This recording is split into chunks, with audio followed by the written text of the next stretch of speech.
Have you ever thought about what a man really gives when he sleeps with someone?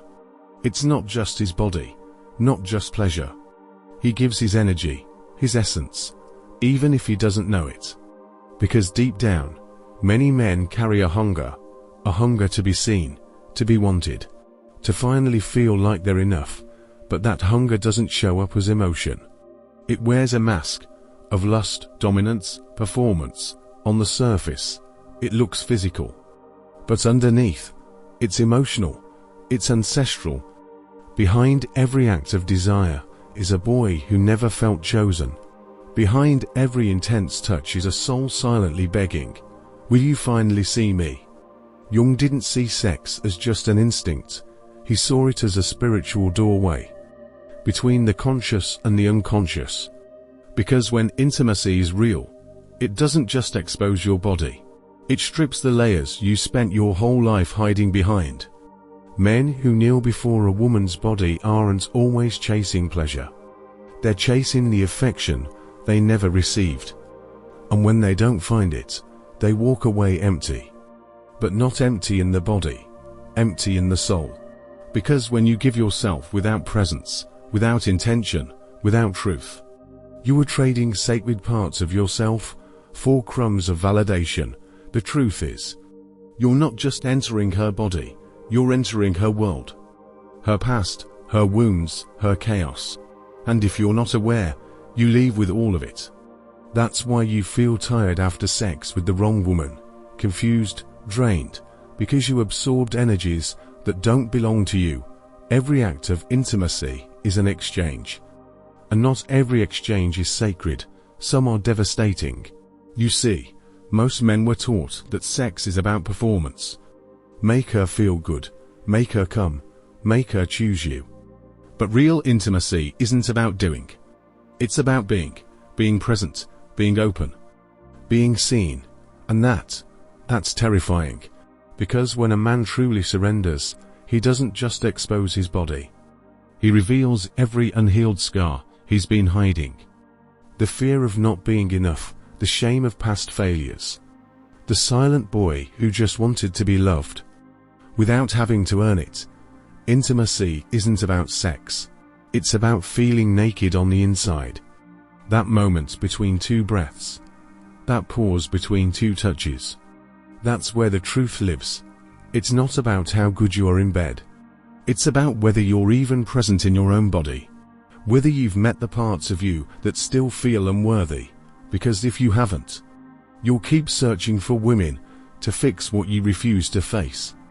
And no woman, no matter how divine, can heal a man who hasn't looked within. Here's the silent truth. No one told us. Most men aren't chasing women. They're chasing healing, but they don't know it. So they call it desire, chemistry, attraction. But deep down, it's the wounded boy saying, "Please love me, so I can finally love myself." So what happens? He turns her into everything. Lover, therapist, mother, savior. But that's not love. That's a projection, a shadow of what he never received. And when she doesn't live up to that fantasy, he feels betrayed. Suddenly, desire turns into resentment. He says she changed. She became cold. She stopped giving. But the truth is, he was never in love with her. He was in love with what he hoped she could fix inside of him. And here's the real danger. The more disconnected a man is from himself, the more likely he is to give his energy to women who reflect his wounds. And when he confuses pain for passion, he'll stay in cycles that slowly destroy his soul, thinking it's love. You know what's crazy? The world taught men to look strong, but not how to be whole. So they build masks, they stay silent, they fake confidence, and inside, they're collapsing. They touch women with hands that don't feel. They chase bodies while their soul starves. They confuse sex with power, but walk away weaker every time. Because here's what no one says out loud. Intimacy isn't a reward, it's a mirror. And most men are terrified to look into it. They'll lift weights, read books, make money. But when she touches the part he's been hiding, he pulls away, because that touch, that silence. That moment when she sees through the mask. It's too real. And that's where the true collapse begins.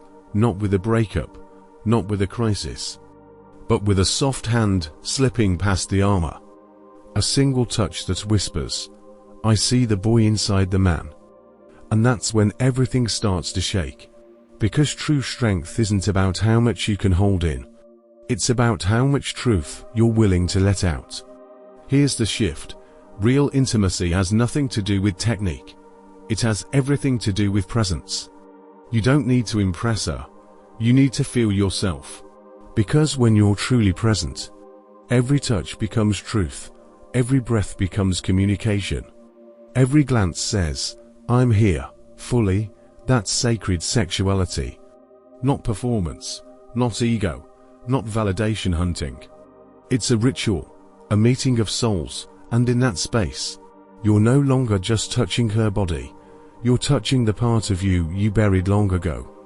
The soft side, the sensitive side, the side the world told you to kill to be a man. Jung called it the feminine within, and most men are terrified of it. But here's the paradox. The moment you reconnect with that exiled part of you, you stop performing. And you start feeling. And in that moment, pleasure becomes healing, not just for her, for you. Because now you're not trying to prove anything, you're simply returning to the truth of who you are. Not every woman deserves access to your body. And definitely not your energy. Because sex isn't just skin on skin. It's a merging of realms. And when done unconsciously, it becomes an open door for chaos to walk right in. There are women walking this earth carrying pain, addicted to drama, disconnected from themselves, empty but seductive. And when you merge with that energy, without awareness, her void becomes your confusion. Her trauma seeps into your soul, and you wonder why you feel tired, why your mind's foggy, why your drive is gone, why your emotions spiral for no reason. It's because you absorbed her energy, not through words, but through your body. Sex is not casual. It's not entertainment. It's an exchange of souls, of stories, of wounds. And if you're not conscious, you won't even notice you're bleeding, until you're already empty. That's why some men feel more broken after pleasure. Because what entered their life through her body wasn't love. It was residue, from her past, from her wounds, from other men. And you took it in, as if it was yours to carry. To many men give everything, kindness, loyalty, time, attention, not from love, but from a hidden need to be chosen. They become the nice guy. Always available, always giving, always overlooked.